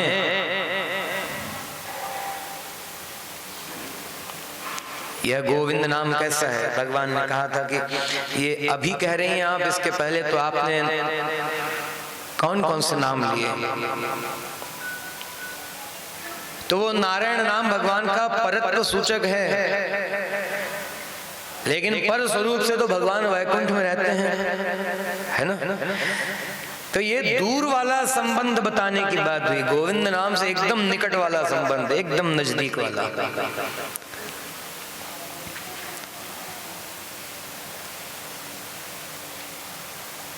जब किसी बात को लेकर के आपस में कोई किटपिट हो,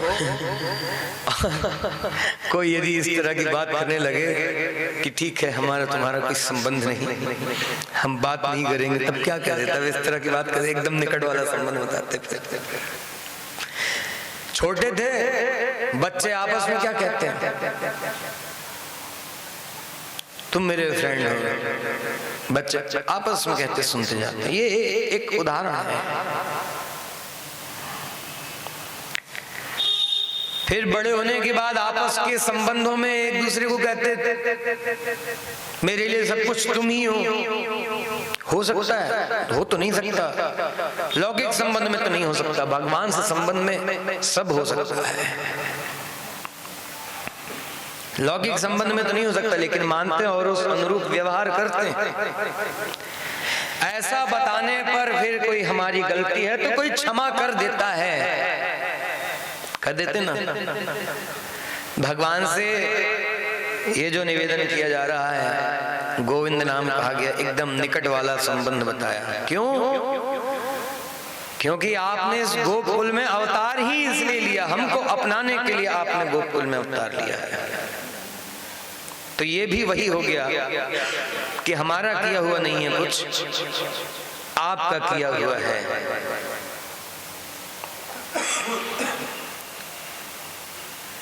इसलिए आपको वह सब हमें प्रदान करना चाहिए।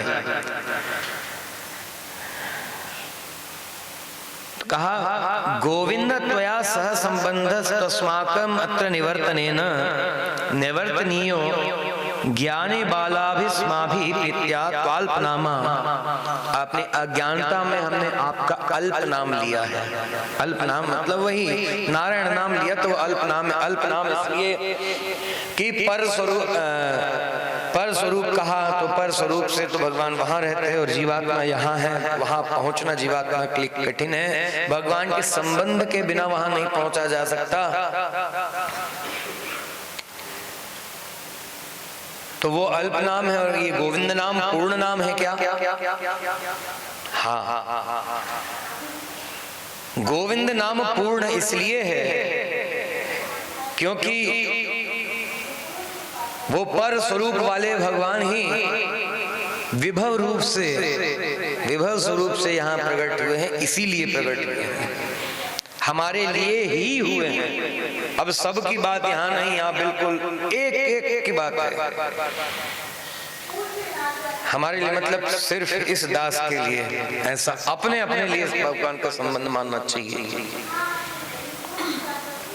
कहते ना, जैसे पिता एक है, पति एक है, तो वो पति पत्नी का संबंध जैसे एक, पिता पुत्र का संबंध एक। वहां ये कहने की जरूरत नहीं कि इसका ही पुत्र है। पिता का नाम बता दिया, पिता से संबंध बताया, तो ये कह देंगे उनका पुत्र, उनका ही, ये कहने की अपेक्षा ही नहीं है, जरूरत ही नहीं है वहां पर। ऐसे ही हम किसके हैं? जीवात्मा किसका? केवल भगवान का। तो ही कहने की जरूरत नहीं, गोविंद कह दिया तो उससे पूर्णता हो गई। हाँ, नारायण नाम भी पूर्ण है, लेकिन भगवान को अधिक प्रिय क्या है? यहाँ इस लोक में रहते हुए संसार में रहते हुए, क्योंकि भगवान उनको तो कोई अपेक्षा है ही नहीं, लेकिन फिर भी संसार में अवतार लिया। संसार में तो सब प्रकार से क्या है, संसार दुखों का समुद्र। षटकोप स्वामी जी महाराज ने तो नेत्र बंद ही इसलिए कर लिया, यहाँ के लोगों की दशा देखो कैसी है, ये देखने योग्य नहीं, इसलिए नेत्र बंद कर लिया षटकोप स्वामी जी ने। लेकिन फिर भी कृपा तो की, नेत्र भले बंद किया लेकिन कृपा तो की, सहस्त्र गीति की कृपा कर दी। और सहस्त्र गीति में ही सब कुछ बता दिया षटकोप स्वामी जी ने। तब उसी में से आकारत्रय, तत्वत्रय, रहस्यत्रय, अर्थ पंचक सब कुछ उसी में से प्रकट किया आचार्य ने, बाद में उसी में से निकाल करके बताया है। तो ये कृपा तो की, भले ही आंख बंद कर ली षटकोप स्वामी जी ने। भगवान ने क्या किया, ये संसार सब तरह से हीन है, सब तरह से दूषित है, सब कुछ है, लेकिन फिर भी जिनका कोई मर्यादित आचरण नहीं, कुछ भी नहीं, कहा ना गायों के पीछे जाते हैं, वन में चले जाते हैं और वन में जाकर के वहां जो प्राप्त हो जाए, जैसा प्राप्त हो जाए उसको ही खा लेते, ऐसा आचरण। तो आप अवतार लेकर के हमने प्रेमवश और अज्ञानतावश आपका ऐसा अल्प नाम लिया, आपको उससे कष्ट पहुंचा है नाथ, उसके लिए कृपा कर हमें क्षमा कर दीजिए।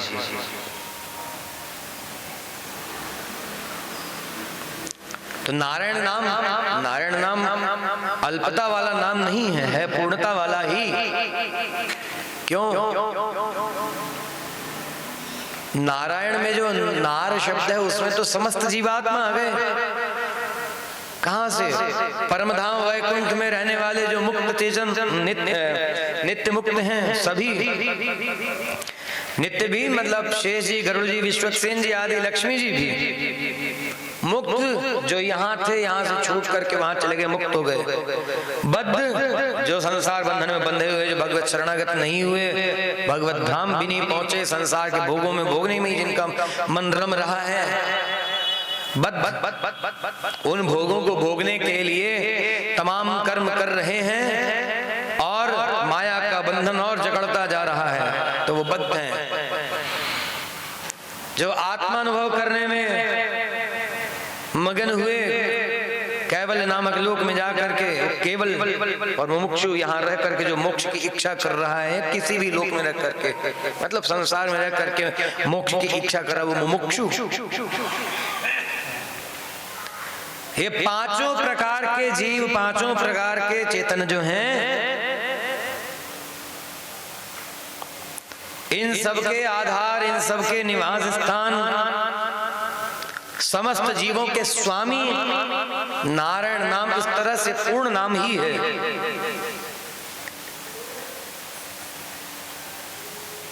लेकिन नित्य मुक्त बद्ध केवल मुमुक्षु, ये सुनने में कैसे लग रहे हैं शब्द, और इससे भगवान का प्रेम जिसको प्रकट करने के लिए, जिसको सबको बताने के लिए, अपने उन गुणों का उपयोग करने के लिए। भगवान के अनेक गुण हैं। एक गुण है सौशील्य, एक गुण है सौलभ्य, एक गुण है वात्सल्य, एक गुण है आश्रित वत्सलता।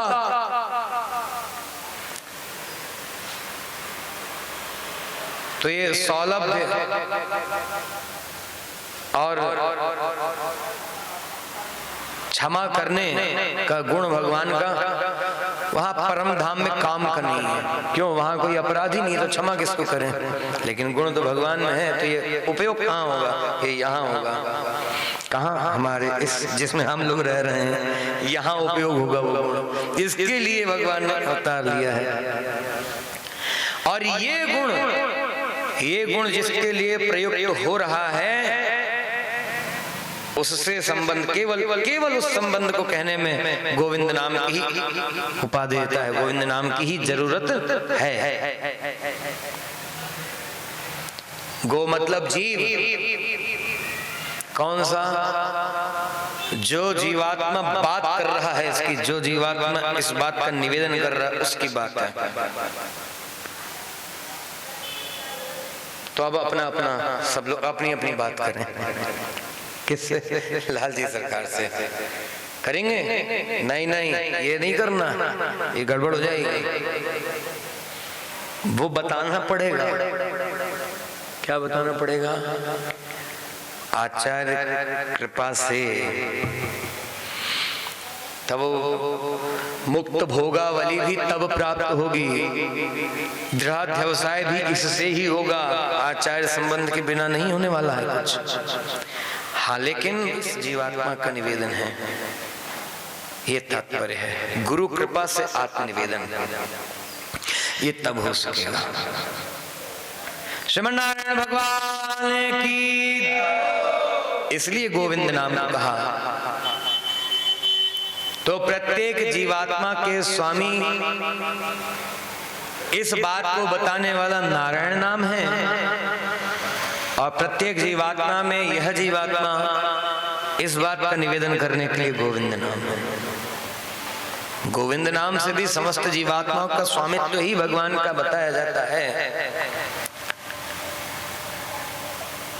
लेकिन गो शब्द से, वो एक वचन वाले शब्द से, तो फिर एक की बात होगी। इसलिए इस जीवात्मा के स्वामी मैं आपका ही हूँ। सकृदेव प्रपन्नाय तवास्मि, ये जो तवास्मि यहाँ पर आया है, आपका ही हूँ। इसके लिए गो शब्द, गो मतलब जीव, इस जीव के स्वामी आप, इसलिए गोविंद कहा। यह गोविंद नाम हमने अज्ञानता में और प्रेम में, नारायण नाम अज्ञानता में और प्रेम में कह दिया है। यदि आपको वो कष्टकर है तो कृपया उसको हे गोविंद क्षमा कीजिए। त्वाल्पनामा आह्वानेति कृते कोपम मा कुरु, आप उसके लिए हम पर कोप मत कीजिएगा।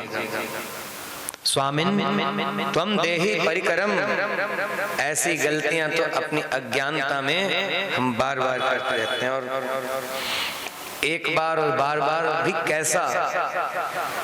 न निंदितम कर्म तदस्ति लोके सहस्र, कोई भी निंदित कर्म एक नहीं।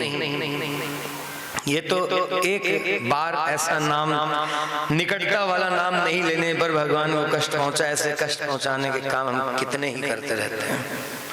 इसलिए यामुनाचार्य स्वामी जी कह रहे, न निंदितम कर्म तदस्ति लोके सहस्रशो यन्नमयाप्यधायि। ऐसा कोई निंदित कर्म नहीं है जिसको हजारों बार हमने न किया हो।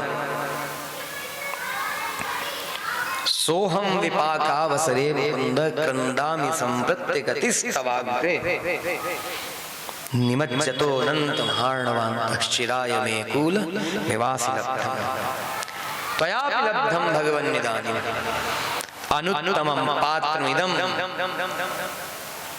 ये है अनुत्तमम, ये उत्तम पात्र नहीं।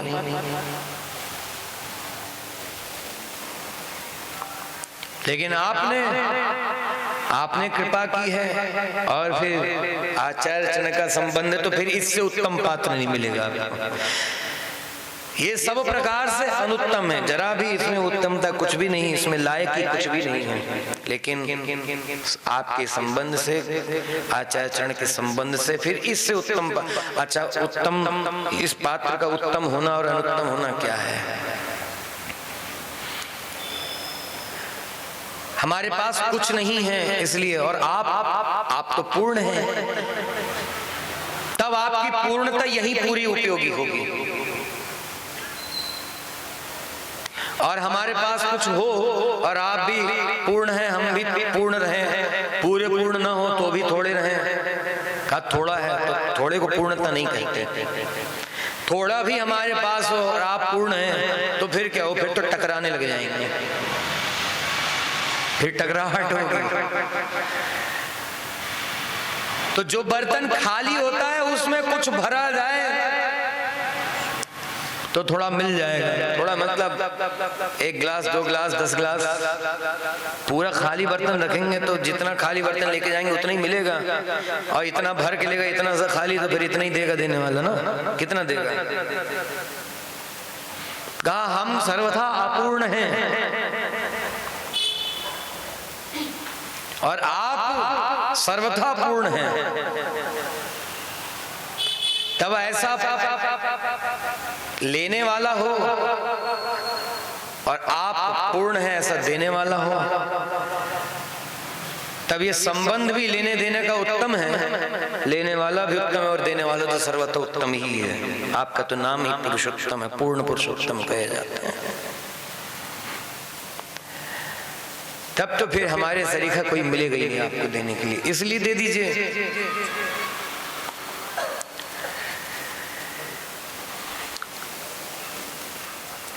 तो अनुत्तम है, लेकिन आपकी दया से पूर्ण उत्तम हो जाएंगे। उत्तम अधिकारी कौन से उत्तम अधिकारी?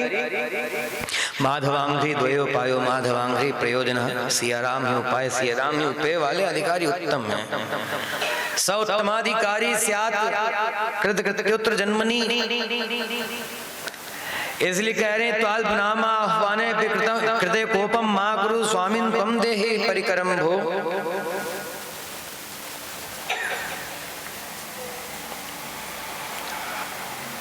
अनुत्तमं पात्रमिदं दयाया अभूतपूर्वं मम भावि किं वा, सर्वं सहे मे सहजं हि दुःखम् किंतु त्वदग्रे शरणागतानां। आपके चरणों के समीप जो शरणागत हैं उनके लिए तो आप सदा लालायित रहा करते हैं ना, तो यह दास भी शरणागत है, इसके लिए भी तो आप लालायित हैं। ऐसा हमको आचार्य चरण ने बताया, हमें नहीं मालूम, हमें ज्ञान है ही, पहले कहा हमें ज्ञान नहीं है, ये हमें आचार्य चरण ने बताया है कि हमें अपनाने के लिए, इसको अपनाने के लिए आप लालायित हैं, इसलिए आप कृपा कर अपनाइए और यह सब परिकर हमको प्रदान कर दीजिए। तो मुख्य रूप से आज की गाथा में अल्प नाम और पूर्ण नाम, इस पर विमर्श करते हुए, इस पर चिंतन करते हुए